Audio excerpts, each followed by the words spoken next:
Today is October 8th, and I'm doing my persuasive speech, and here's my audience. So chubby.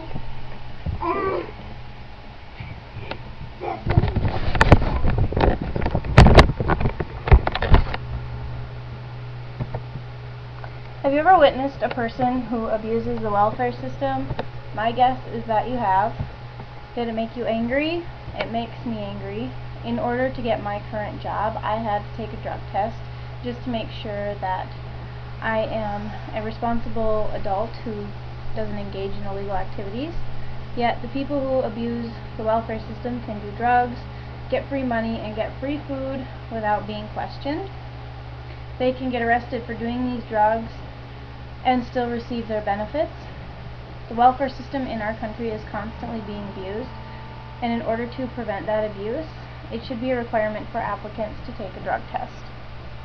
Now, before I get too deep into the topic, I need to discuss the problem, which is quite obviously drug abuse and people taking advantage of the welfare system in the United States. According to a 2011 interview on CNN with Rick Scott, the governor of Florida, quote, "Studies show that people on welfare are using drugs more than other people in the population," end quote. There have been studies done to support the information he relayed to CNN that year. Dr. Harold A. Pollack with the University of Michigan is one of many who have done research regarding this topic.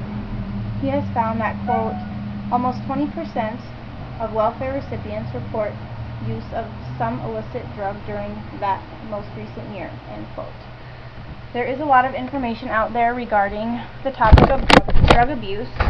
Drug abuse in America is a huge problem, period.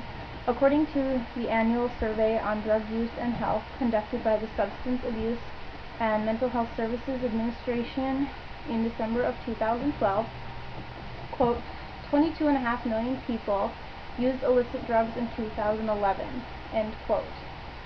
People on welfare are not the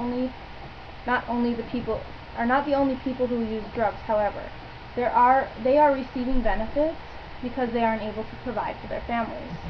If they were not using drugs on a regular basis, it would be much easier for them to find steady work, therefore eliminating their need for public assistance or welfare. All of these facts support the fact that these illegal activities happen on a daily basis. The question is, why do they happen? Well, they happen for a wide variety of reasons. First, as written in an article in the Brown University Digest of Addiction Theory and Application, quote, "Poor neighborhoods have a high percentage of the heaviest drug users, possibly because they are unemployed," end quote. The article also states that, quote, "there is a significant relationship between the economic status of the neighborhood and the number of overdoses that occurred there," end quote. The two issues of unemployment and drug abuse seem to go hand in hand. Do they not have a job because they use drugs, or do they use drugs because they don't have a job?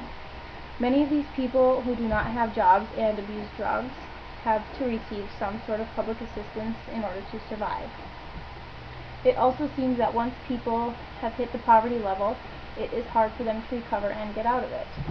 Sasha Abramsky, a writer for The Nation, stated in a September 18th article that, quote, 3 years into the recovery of the collapse of 2008, poverty numbers haven't really gone down. Almost all the additional wealth being generated by a growing economy is going to those who have already had wealth," end quote. According to a 1990 article in the Chicago Journal, written by Bruce D. Johnson, Terry Williams, Kojo A.D., and Harry Sanabria, quote, "illicit drug use began in the 1960s and continued into and beyond the 1990s," end quote. These statements support the fact that families get into these situations of poverty and stress, and they tend to stay there. Their children tend to stay there. It is as if they are stuck in that place, and they use the welfare system as a lifeline rather than a helping hand. Since there is so much information supporting the problem of abusing the welfare system in America and its causes, there has got to be a solution. Many people in this country have to take regular drug tests to get a job, and some just to keep their job.